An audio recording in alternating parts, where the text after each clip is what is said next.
Picture this. It's February 1st, 1959. On a totally barren frozen slope deep in the Ural Mountains, a group of highly experienced Soviet university students pitched their camp. It was supposed to be a very cold, but otherwise completely ordinary night. Instead, it became the setting for one of the most baffling mysteries of the entire 20th century. Today, in this explainer, we're going to methodically unpack the timeline, the deeply disturbing forensic evidence, and the modern scientific models of the Dyatlov Pass Incident. We are talking about a case that is over 60 years old, reopened 3 separate times by the Russian government, and honestly, still defies a complete explanation. Just think about the stark reality of this scene that was eventually left behind. 9 tents worth of gear, 9 sleeping bags, 9 sets of skis planted in the snow like grave markers nobody had carved yet. Sometime before morning, something drove all 9 of these incredibly seasoned hikers out into -40-degree darkness. And they didn't just leave. They left without their coats. They left without their boots. They didn't even use the door to their own tent. They actually cut straight through the canvas wall from the inside, because whatever was happening out there, simply unzipping a door wasn't fast enough. Section 1. Journey to Dead Mountain. So, to really get what happened here, we have to understand the hikers themselves. This wasn't a group of weekend amateurs. We're looking at 9 students and 1 instructor from the Ural Polytechnic Institute. Their leader, Igor Dyatlov, was a brilliant 23-year-old engineering student. You had people in this group like Lyudmila Dubinina, who'd actually survived being accidentally shot on a previous expedition, and Semyon Zolotaryov, who was this mysterious World War II veteran. And you have to remember, the heavily state-controlled backdrop of 1959 Soviet Russia, right? Physical toughness was a huge point of national pride. So this group chose the absolute hardest route on purpose. Their ultimate goal was to earn the highest hiking certification grade available in the Soviet Union. Let's trace their final days. The journey actually starts off perfectly fine. They depart Sverdlovsk by train on January 23rd, and by the 27th they are skiing into the brutal, worsening snow. But then we hit January 28th, which is a massive turning point. Yuri Yudin's knee locks up on him, forcing him to turn back. He basically said goodbye to his friends at a supply drop, and ended up spending the rest of his life knowing that a bad knee was literally the only reason he survived. The remaining 9 push forward. You read their shared diaries and it just reflects typical hiker life, jokes about the cold, minor arguments over their pace. But then, the entries abruptly stop on January 31st. The absolute final photographs recovered from their film roll just show them smiling, casually cutting a platform into a snow slope to pitch their tent. And then, it's February 1st. The photos stop, the diaries stop, and the silence begins. Section 2. The Abandoned Tent.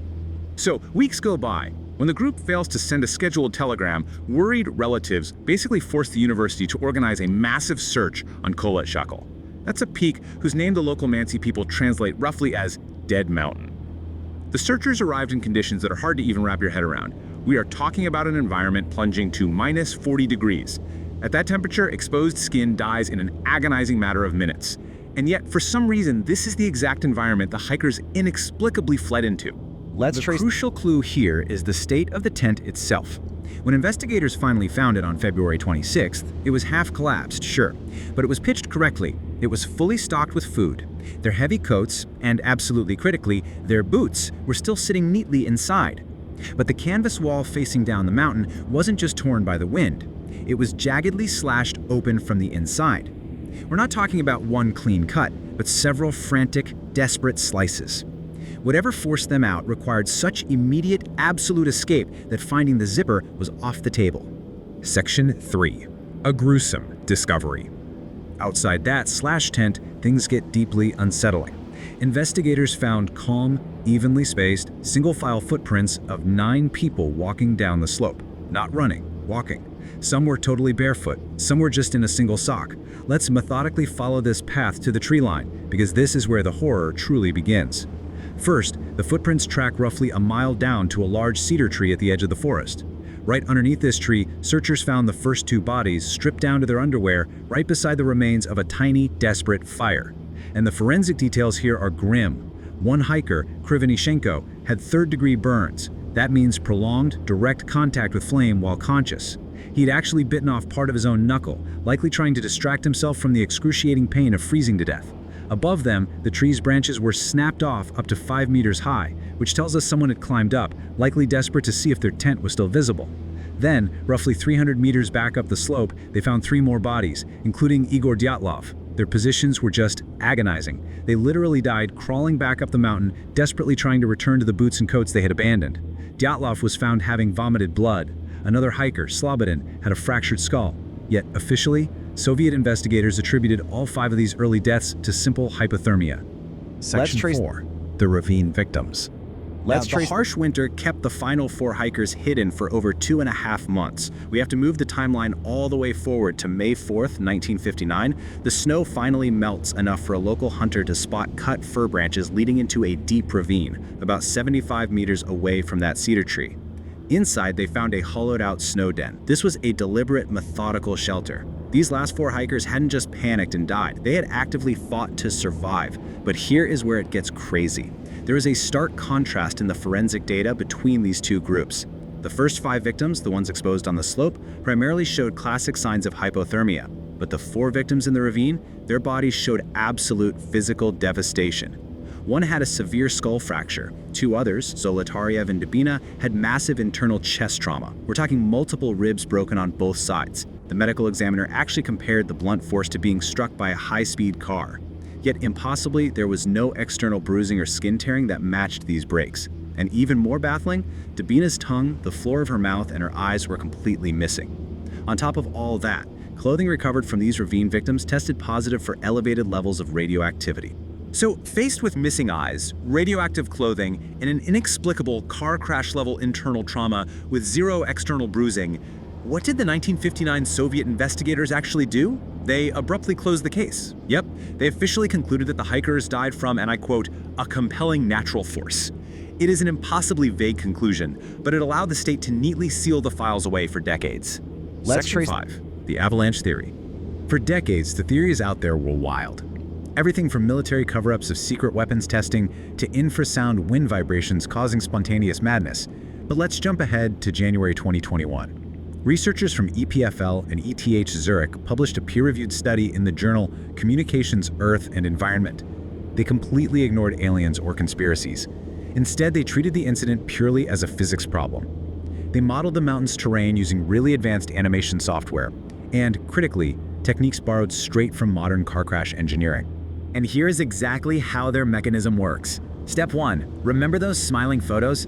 When the hikers cut into the slope to level their tent platform, they unknowingly destabilize the snow above them. Step 2.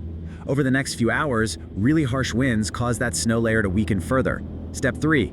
A delayed slab release, which is basically a small but incredibly heavy, dense block of snow, strikes the tent right in the pitch black of night. This slab avalanche mechanism perfectly explains the sheer blunt force trauma. It explains exactly how you get severe internal chest and skull-crushing injuries, literally just like a car crash, without actually tearing the outer skin. Follow-up expeditions even went out and filmed natural slab avalanches happening on that exact same slope, proving that this computer model does in fact happen in reality. Section 6. What remains unexplained. It's an elegant, beautifully researched scientific model. But as we're explaining the facts here, we have to acknowledge the limits of the science. The researchers themselves are super careful never to call the case truly solved, because the model just fails to resolve some highly disturbing evidence. For one, it doesn't explain the missing tongue and eyes.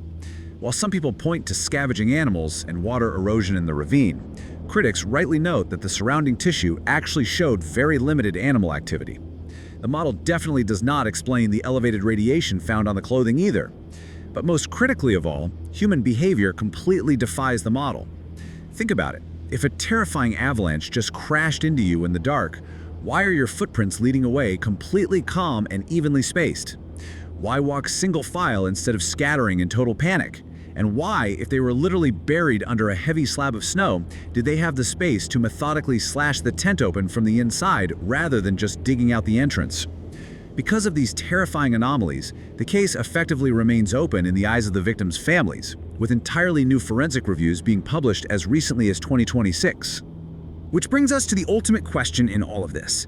Why did they leave the boots? You can model snow physics and car crash trauma all day long, but no computer program can fully rationalize the human element of this tragedy. These people were highly trained, battle-hardened survivalists. They knew exactly what minus 40 degrees meant. They built a fire, they dug a snow den, they literally crawled back up a mountain to try to survive.